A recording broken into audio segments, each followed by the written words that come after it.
And here we are again for another episode of Motivation and Money with me, Mark Terrell, and my co-host, Fanny Snaith. How are you, Fanny? I am excellent, thank you very much. Enjoying taking some time off and doing a lot of the work and things that I think we should all do in a time in our lives, which is again going to bring us onto the topic that we're talking about today. Well, yeah, and as we have a little preamble before we go live, was there something that keeps coming up, and it's with client work and actually with all sorts of things. It's how we measure our progress, and sometimes we don't feel we're making any progress, so we need some sort of feedback to tell us actually we are making some progress. And actually, sometimes I think we get obsessed with actually moving forward all the time, when sometimes we just need, like you just mentioned, sometimes it's a consolidation. This time of year it's like, well, there's not an awful lot going on, everyone's sort of on holiday or just coming back from holiday or going on holiday, so there's not a lot that can be sort of started. So sometimes you need to consolidate and actually take that as some sort of progress. When I was thinking about these topics we bring up, and just to give you a bit more background, I was I've been on a bit of a sort of a health sort of kick in the last year or so, just lose a bit of weight, get a bit fit. And initially when I started that, I lost some weight quite quickly. But then since, I don't know, in the last sort of 4 or 5 months, I haven't really lost any weight, but I've kept going by this, actually. I use this MyZone Yeah. thing. You Yeah. told me about So that. that sort of keeps me sort of on track, knowing that I'm doing the activities that I should be doing. I'm getting hopefully fitter. I get some feedback in the lessons, or the classes. So sometimes you just need that sort of, what is it, technology thing, I know, but sometimes that's enough to just keep you moving forward and keep going back, and you don't get disheartened feeling that, well, actually I'm not sure whether this is any good anymore, whether I should change something. So that's That's the really, preamble, really. that's really interesting, actually, because I said today that I was going to talk majorly about money rather than anything else. Because I mean, it's my area, etc. However, Yeah. interestingly, as you know, I've been seeing a health professional to try and get just get better, feel better. And when we're talking about measuring progress, obviously I missed something. I'm actually wearing a glucose monitor. Oh, okay. So that's been really interesting. So I've been wearing this for about the last week. Is that And a so I'm program that starts with Z, by any no, chance? No, no, not that this one. Okay. this is a different one. Okay. This is a different one. Super Sapiens it's called. Hmm. And yeah, so it's like a little pinpricky thing in my arm, and it measures my blood sugar. And it's been very, very interesting. Like, for instance, it's well, this is not, a bit off topic, but let's say, for instance, I was to eat a bowl of prunes, Prunes in particular one. as Okay. we do, right? Well, As you I'm do. doing a bit of a health kick, right? So Yeah. prunes. I actually really like prunes. Really interesting. I ate a bowl of prunes. Boom! It went up, almost off the scale at the Right. top. Yeah. Day two, I eat same said bowl of prunes, but this time I put in 4 walnuts. Wow. So it's There you really go. interesting. So that is about monitoring progress, isn't it? So um, Yeah. health and fitness is an obvious place to monitor progress. But the thing is, I think we should first of all discuss, why do we monitor progress? I was telling you in our preamble that I'm doing a project at the moment as part of my master prac for NLP and my therapy course, which is called Project U. And they asked us at the beginning to sort of set a goal that we could then take in January and say, I've done this. And my initial reaction was, oh, goal. And so my first thought was, well, that's fascinating. Why is it that you don't want to have a goal? So let's talk for a few minutes, can we, about, well, pointing a finger at, very kindly, the people who don't like to talk about setting goals, who don't want then to monitor progress, who want to stay away from all of those things.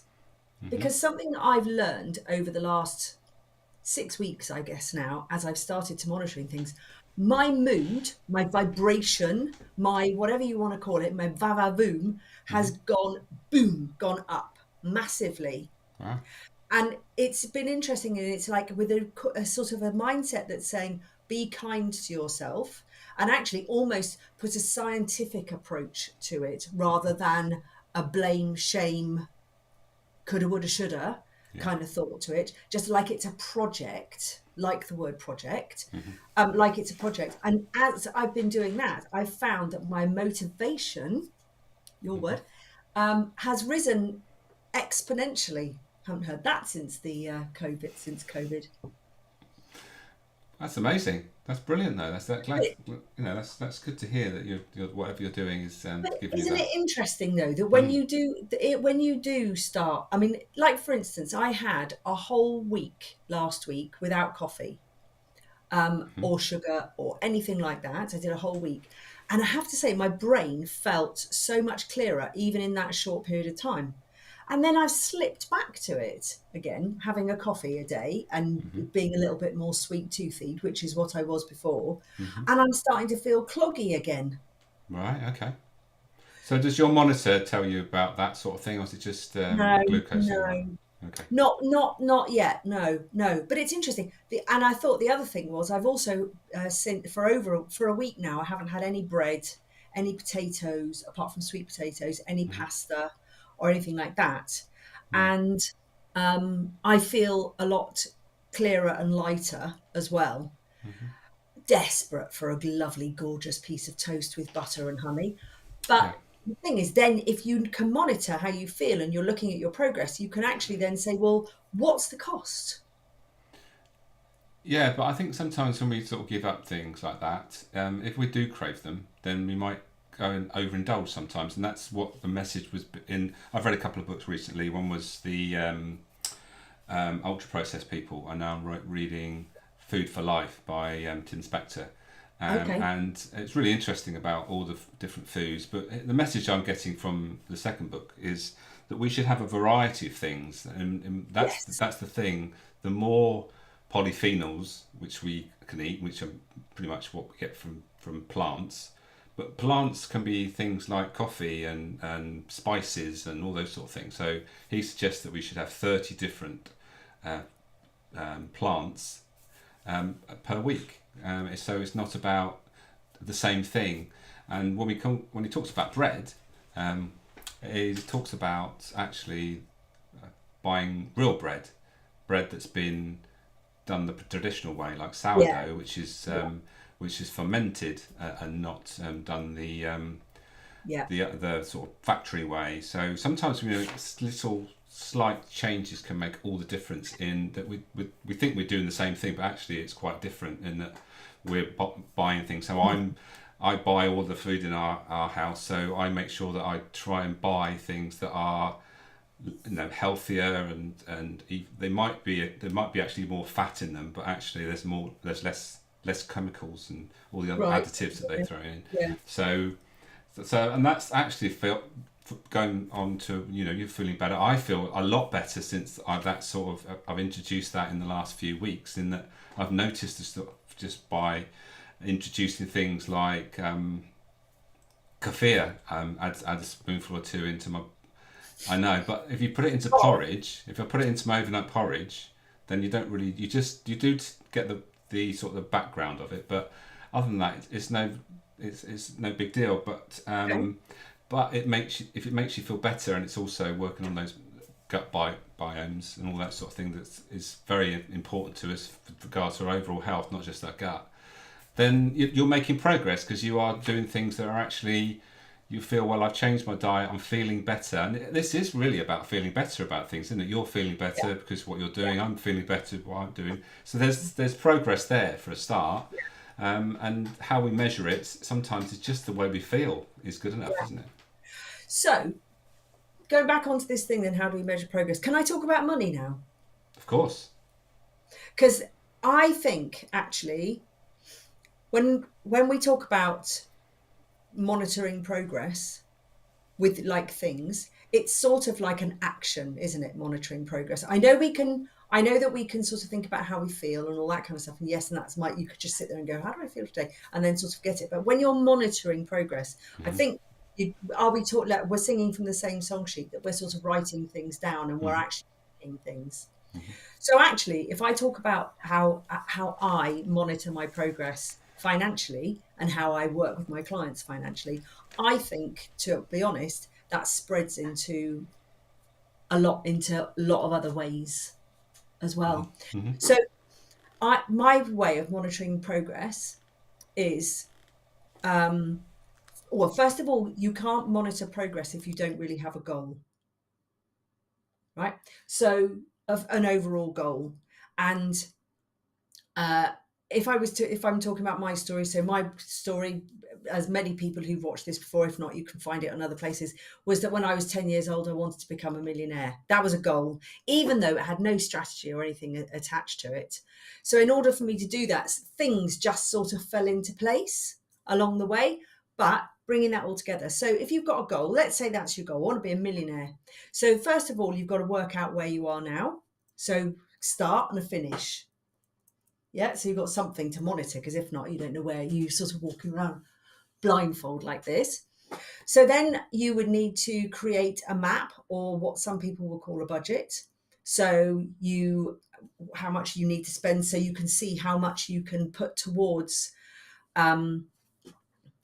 your goal, and then try and basically cover things along the way. So the way that I look about things is that you want to basically get your 3 to 6 months minimum living expenses. And I mean living expenses, not Domino's, most expensive smartphones, Gucci handbags. We're talking about real basic needs, heat, light, and all clothes and all that kind of stuff.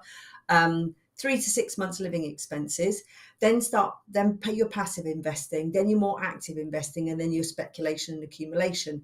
So those are some markers to go for. And then what we do is we break down those markers even more. So chunking it up a lot, a bit like the Slight Edge, Atomic Habits and all that kind of stuff, making things really, really, really small little chunks of things to do. So for instance, I might be going, okay, so the house insurance for me is £120. So if I start putting £10 a month into a savings pot, I'm going to have it when it needs to be paid next year. And I can monitor the progress of that by making sure that I do it every month, right? So that, and every time that £10 goes into that account, I can get a little turned up corners of my mouth, because I'm moving towards my goal, which makes me feel good, right? So I can do that with lots of things. Okay, so Christmas, birthdays, holidays, this. Then I could start to get a jar and put savings on the outside on a label and drop 1 penny into it. And then mindset wise, I'm on the road. I've stepped onto the train. I'm now traveling as a saver. And then I can put an amount on the. So do you see what I mean? You can just track everything, and it just can keep building until that 7th digit is created. But I think probably the most important thing with tracking progress when it comes to wealth is your net worth statement. That's the big one. So you're self-confessed, and you've said it a few times, that you didn't really believe in goals. It's something about goals you didn't sort of like. Yes. But then I suppose it's just the word. You have to have something that's the direction you're heading into, haven't you? So you've explained that you set that goal. Yes. If you were back there today, what would you change about the way you went about it? Everything. Everything. Well, because the thing that comes to mind is that it's all very well having these goals about financial things and having money in the bank or assets that are worth whatever it is. But if you're giving up literally everything else in your life and you can't actually go to things, and everyone asks you to go, oh no, I can't. So no, that never happens. It all depends how much you have to give up, I suppose, doesn't it? And what's the point if you are giving up? You know, the trap might be that you might give up things in the short term for that long term goal. Yeah. That never happened. That never happened to me. And actually, I probably would have been a little bit more directional and a little bit more boundaried in everything that I did if I focused on my goal a little bit more strongly. So I had this. So when you say it was a goal, it was more like I planted a seed that I wanted to happen. It was more like a hope or a dream rather than a boom goal. That would be the first difference that I made. I would have made it a proper goal rather than go, I want to be a millionaire. I would have made it a really proper goal and then given it a strategy. Whereas actually what it was this it was this sort of lurking thing that was drenched with fear that I sort of lurched towards over too many years. So that was a really good way of describing it, actually. Yeah. Gosh, But that was I was going to great. say, what makes it proper? Proper was what does being a millionaire actually mean? I didn't even know what it meant when I was 10. So really, what does it mean? What does it really look like? I didn't do that. It was just a figure. I didn't even understand what it meant really. So that's what I would have done. I would have made it proper. But what you're talking about, did you see the Diary of a CEO with Brian Johnson? Which one's Brian Dance? The So one that's Brian just John, taking the blood of his yes. daughter, of his So son. That one. yeah, Brian Yes. Johnson's goal is to live forever, is to not Yeah. die. That's his goal. So when you talk about cutting things out of your life, Mm, you know, the cost of your goal, that's what we're mm, talking mm. about, right? I mean, his cost is he goes to bed every night unconditionally at 8:30. He sleeps in a room which is a particular temperature with no daylight whatsoever. Da da da da da da da. Da. He has Yeah. a streak so far of like 3 months at 100% sleep or something, which is Yeah. like, or 6 months. And he takes 111 tablets every day or capsules every day to do this. And it's all I mean, It's monitored, everything monitored, it's isn't it? But overbought. it's fascinating. He was on it was on the BBC. I can't remember whether it was Panorama or one of the Click programs or something like that. That basically went through and showed you all the things he did, and it's fascinating. Yeah, So yeah, catch up with what he's doing because I think from memory he's had a business he sold for about 30 million or something. So he said actually what I've decided is I want to leave this earth obviously at the latest possible time and be here as long as I can. But when I yeah, do, I want to say I've made a dent and made my mark on humanity, yeah, so that people know more about the body and how you can live longer. yeah, He just he's made his body into a yeah. test dummy, really, isn't he? The And way And I he's think that's good. I think that's okay. But when we're talking about monitoring, so with him monitoring his progress, he would have things I would imagine strapped to him all over, all over the place for his mm, monitoring. But mm, I think, like you said, we've got to live. We have to live, yeah, don't we? So it's about monitoring progress. And again, so for instance, I think there's a lot of people who are, or some people are very much driven to just do more, more, more, more, more, more, more.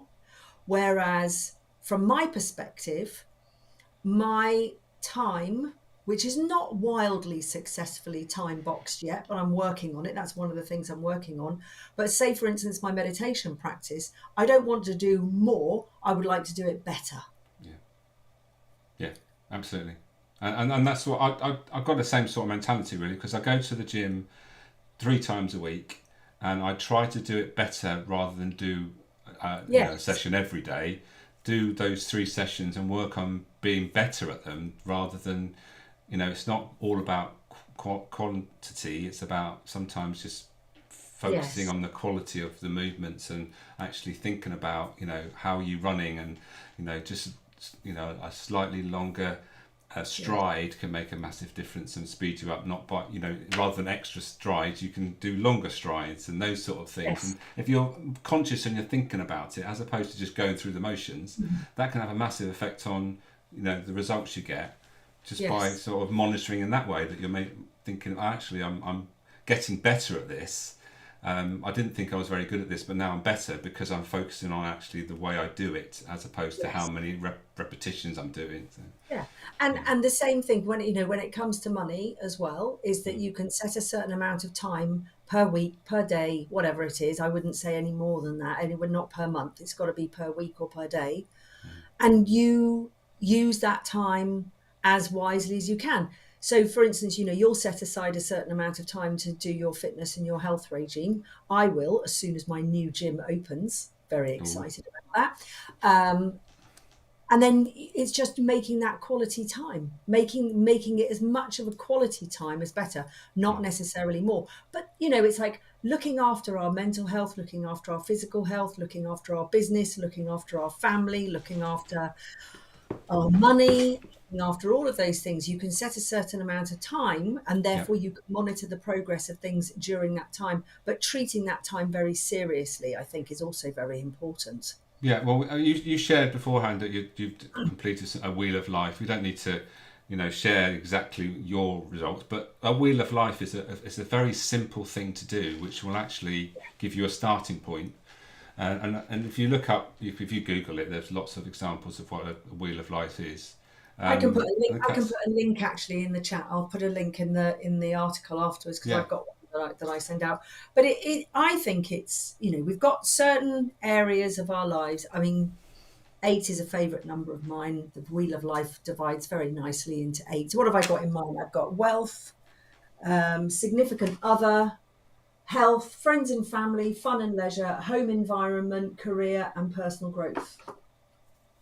And you can put in whatever you want to, yeah, and obviously looking at those things as well. Just, I suppose, just drilling down on each of those areas and seeing how you want to achieve, but monitoring stuff.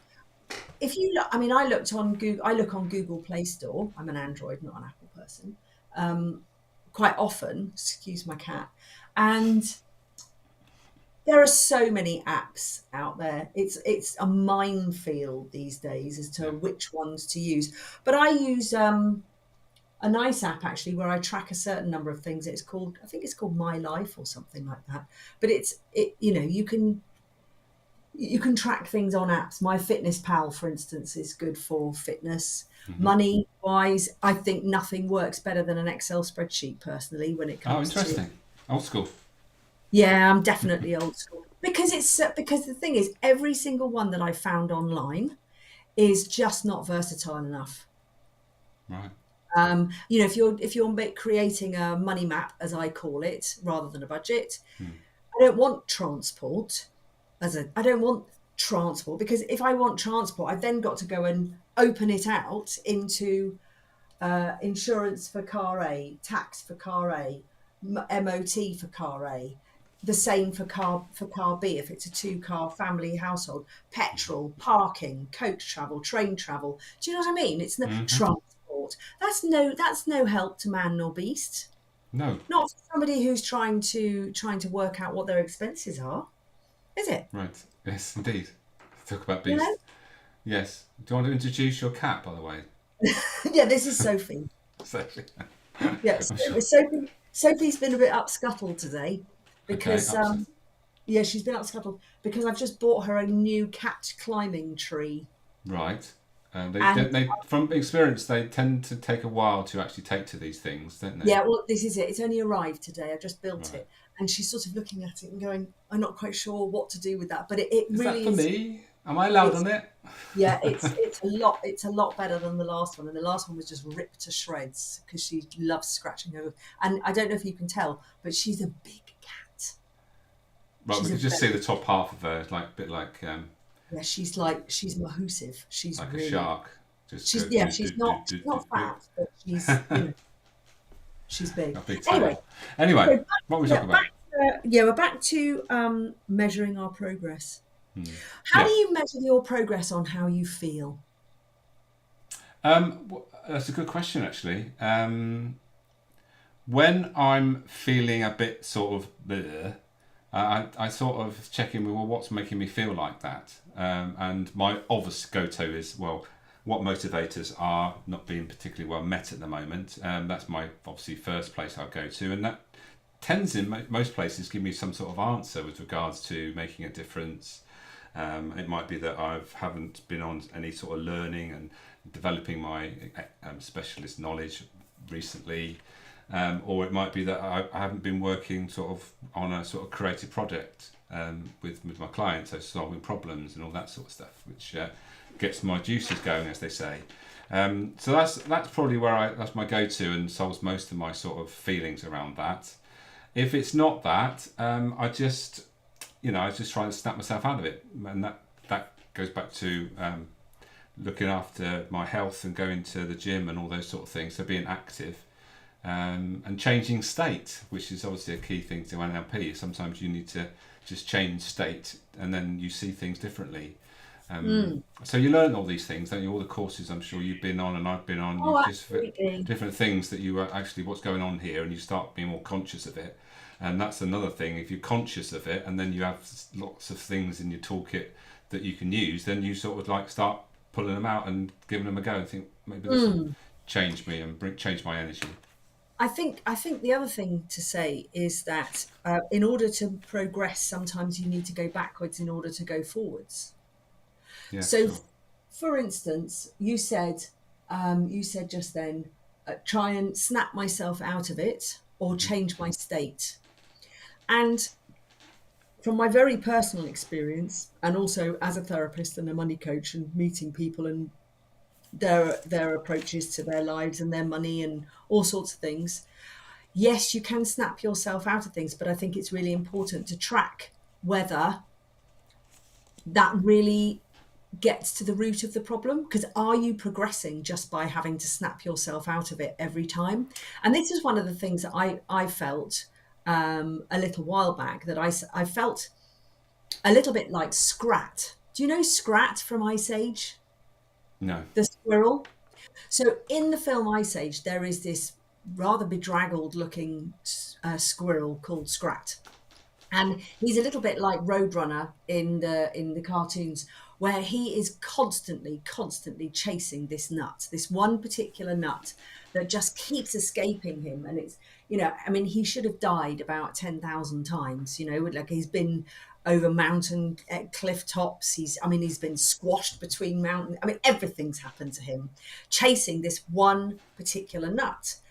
And I think that if he was to be tracking his progress, he would be very disappointed, because what his progress would see was that he nearly got there but didn't.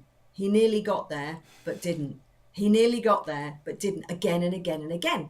And what is it that Einstein says is, if you do the same thing over and over again and it's not working, I can't remember the phrase now. First sign of madness or something. Expect the same. I thought that was Do the talking. same thing. Huh? I thought that was talking to yourself, the first sign of madness. It might be I that would have well, been but certis- no, I would have been it's certified. it's doing the same thing, expecting a different result. Yeah, that's right. That's right. Yeah, So so he's doing this, and I felt a bit like that a few months ago, and so I decided just to stop and let the nut go. And it was like, and which for me has been an amazing reboot of progression. So it's a bit like the business owner that is, it's difficult because all these metaphors keep coming to my mind. Have you seen the picture of the man who's digging for diamonds, and he's like digging, he's like drilling through a tunnel, he's going further and further and further, and he feels like he's gone miles, and then he stops and he just goes, do you know what, I'm just going to give up now. And yeah. actually he was It's about that that far far away. away. Yeah, yeah, yeah. Yeah. So, that pushing through, which is okay. However, if you're pushing through and yet internally you're feeling bedraggled and whatever and all that kind of stuff, and there's something not right, I think there's huge value in stopping and actually taking a different route. Next metaphor that comes to mind: have you leaned your ladder up against the wrong building? Of course, yeah. That Classic sort of thing. Stephen Covey, indeed. Yeah, Yeah. So I think that's important. So measuring our progress is not just a sort of superficial thing. I think it's got to be really from within. yeah. Heartfelt. Yeah, definitely. Yeah, Yeah, heartfelt, rather than going, oh well, I just keep doing this, I'll get used to it. Oh, I'll get used to it, and I'll be okay, and then yeah. and it'll be all right. Yes, I think there's certain things that you can do with that, but other things there aren't. Yeah, but I mean, go back to the sort of sometimes your thinking isn't helping you, so sometimes you just need to change something just to change the way you're thinking about something. Yes, And I think yes, there's no as we get into the sort of the end of, we'll have to call it end the show shortly. But I think I went to the funeral last week of our friend, the Trig. presentation maestro, Mr. Trigg, and there's nothing. When you go to those sort of events, it just makes you realise that we're not here forever. Our we've all got an end somewhere along the line. We don't know when it's going to be, But it's obviously making the most of the time we're here, and if we're not progressing in the short term, we're all making progress in some way. I think by what we're learning and with the way we act and all those sort of things, and just by the way you react to things, if a better way, you're reacting in a better way, then that's progress, isn't it? So little small things can actually add up to an awful lot of things in the big scheme of things, I think. Yeah. Another question came to mind is maybe we should be measuring our fulfillment rather than our progress. Maybe our progress comes underneath fulfillment. Yeah, Progress. and that's the happiness thing, isn't it? It's Yeah. what makes us happy. Do more of that. Yeah.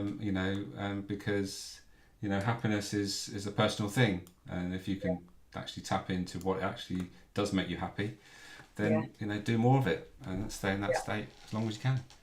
So there we are. So there's our little bit of a delve into the topic of measuring progress, and I don't think it's something that we should get too hung up about. If we don't feel we're making progress, it's actually just checking in with ourselves, how we're feeling, and sometimes not making progress is good, and stopping and taking stock is good, That is making progress. and that's progress in itself, indeed. Yes. Right, thank you, Fanny. Really enjoyed it. We will be back shortly for another one of these. So if you've got any topics you'd like to discuss, then let us know. If you've got any comments about what we've been talking about, then feel free to leave them in the comments, and we'll get back to you. If there's anything that you've asked us that you'd like our input on, then we will do that. Obviously, we'd love to hear from you. But until next time, Fanny, we should bid farewell. Anything that you want to say before we go? No, just have a lovely day, everyone. Good stuff. Yep. See you next time. Take care. Bye.